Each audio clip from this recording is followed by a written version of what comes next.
ladies, welcome back to another video. So today we're going to be talking about a really frequent question that I get in my practice all the time. And that is, why do men lie? So this question normally comes from two kinds of people. One of them is just kind of casual, just kind of curious, like, oh, men lie? I didn't really notice that. Oh yeah, they do, right? And they're just kind of like, okay, whatever, right? And then the other type is the most frequent that I get, and that is the girl that is concerned. And she is angry and pissed off, and she's been burned by men's lies, right? So today we're going to break it down on why this happens, and most importantly, how to avoid being burned by that. Alrighty, so the first thing to understand. So we need to understand that life, there's a reason why they call it the game of life. And relationships between all species are a dance. They are a game. Okay, so already you're saying, oh, I don't like playing games.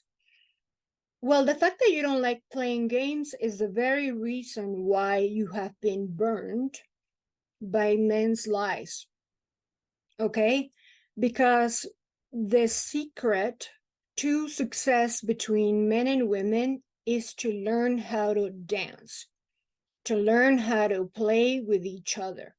Okay? When you don't want to play games, you get burned and you lose the game. It's kind of like it's a survival game and you didn't want to play it, so you got burned. So, what is this game about? So, men, you may have heard, they are hunters. Okay, they are a hunter that is hunting for two things. One of them is his dream girl, and the other one is the low-hanging fruit. So the low-hanging fruit is like the bunny or the squirrel, and the dream girl is the hunter that is hunting for a cougar or a mountain lion or a moose or some big prey. Which one are you? Okay. So when the hunter is, starting his game, and it's called game for a reason, right? He's setting little traps and some big traps. These traps come in the manifestation of lies or tests that you either pass or fail. So the woman that has been burned by men's lies, what happens is that she didn't pass a test and she fell in the trap. So the hunter is hunting for his dream girl or the low-hanging fruit, like a quick meal, a quick little meal. And we all know what that is. The quick little meal is getting into your pants. This is what the hunter sees as a low-hanging fruit. It's a game. How easy or difficult is it for you to fall for it? Okay? In other words, how low or high are your standards?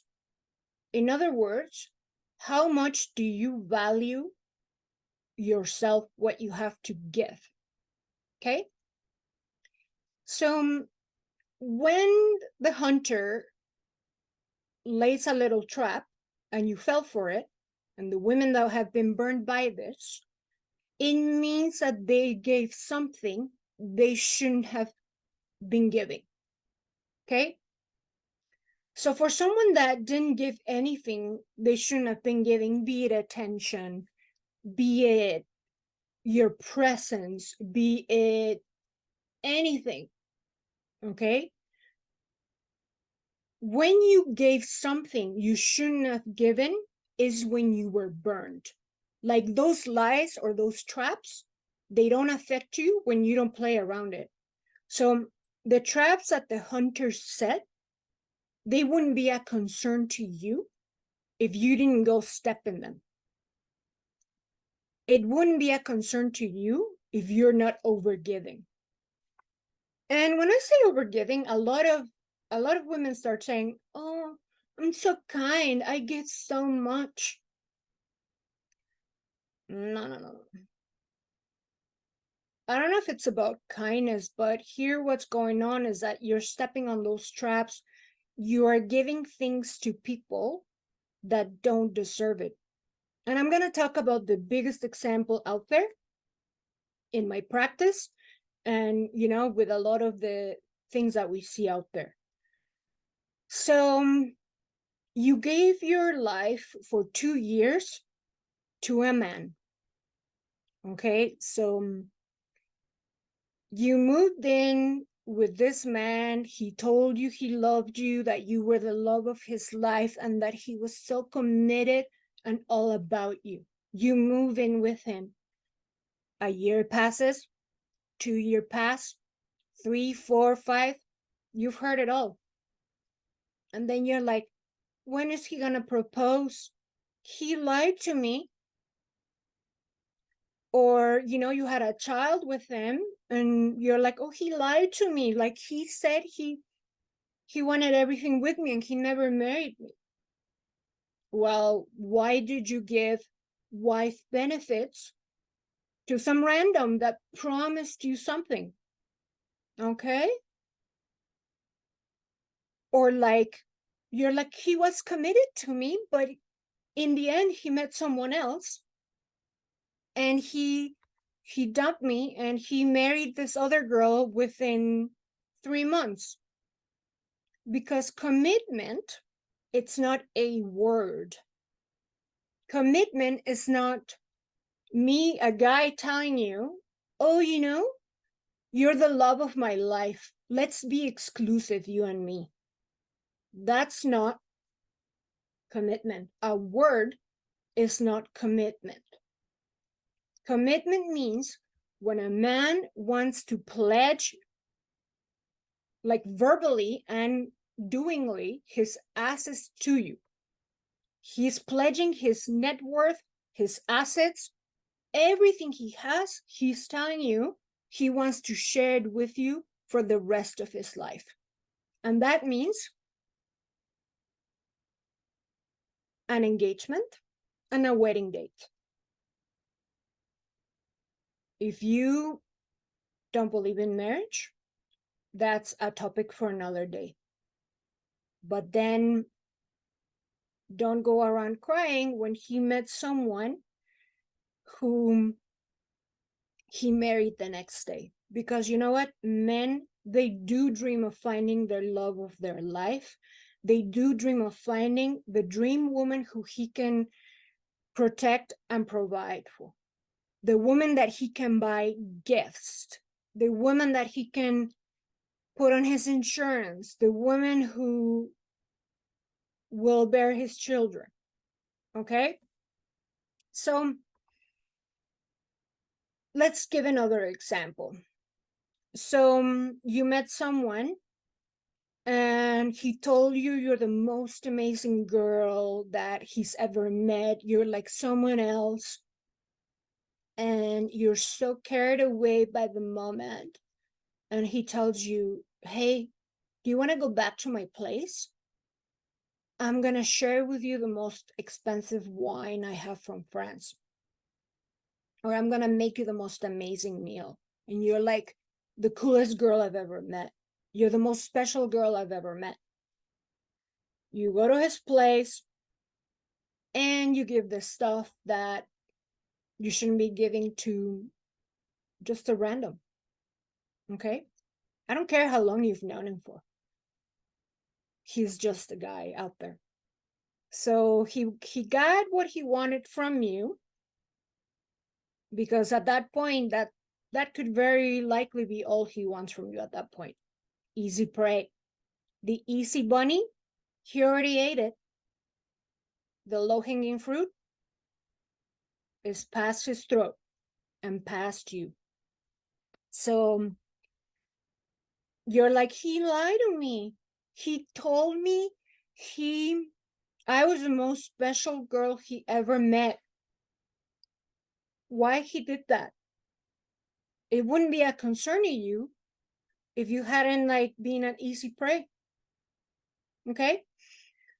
So the big message here is it's not going to affect you or be a concern to you if you're not falling for any of this. What it means is we do not listen to words. We look at actions. Okay? We see what they're doing. Are they following through what they said they would do? Example, they said they wanted to go out on a date with you. You're like, okay, sure. Did he call you when he said he was going to call you? Did he invite you out for the date? Did it happen? Is he someone who follows through whatever he says he's going to do? Watch for that. Look at that. So what else here? Is this person a pathological liar? Well, that's a completely different topic, and it's not the norm. And if you're dealing with someone who's a pathological liar, like it's kind of obvious to say, should you be with a pathological liar? Is that what you want for yourself? So again, that's a different topic, and we're talking about your normal men out there, right? So if you're seeing someone and he's telling you how special, blah, blah, blah, you are, well, let's show me. Let's wait and see, right? And see if he is a man of his word, if he follows through. If you're giving benefits of wife to some guy, well, don't cry later if he ran away.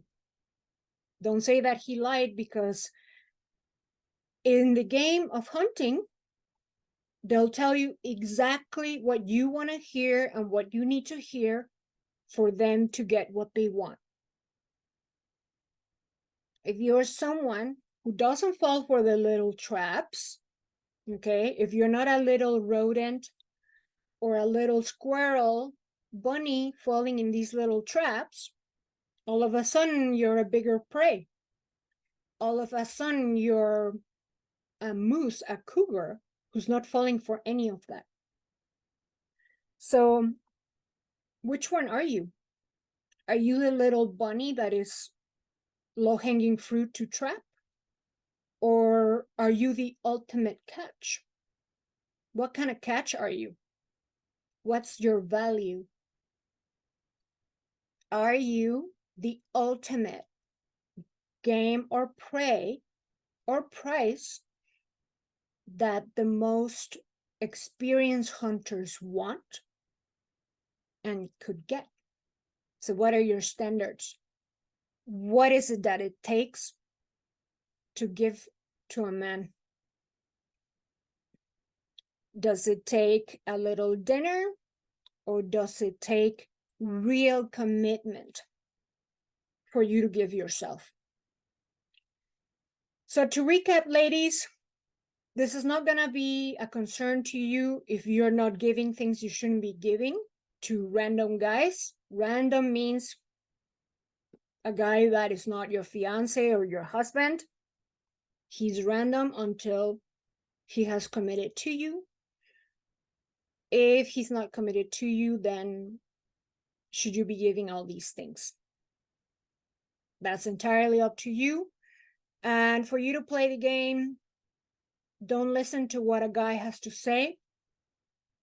Let him show you. And, go from there. So there's not a lot to it, ladies. There's no reason why any of this should affect you. I hope you do realize that men and women are different in that regard. Like, women don't use this type of strategy. Women do different things, right? So let me know if this has been helpful to you in the comments. Let me know if you've ever fallen for any of these lies, or what's your experience with this. Now, obviously, when we're talking about watching what they do, we're talking about what I talk in all of my courses, which is nonverbal communication, which is what human communication is about. 95% plus percent of communication between men and women is unspoken, energetically, through actions. So I break it down in my courtship for marriage, circular dating course that's coming out. So that's going to be very, very detailed. So be sure to sign up for the email list to know when it's out and to be able to get a discount on launch. So anyway, ladies, hope you find this useful, and I'll see you soon. Bye now.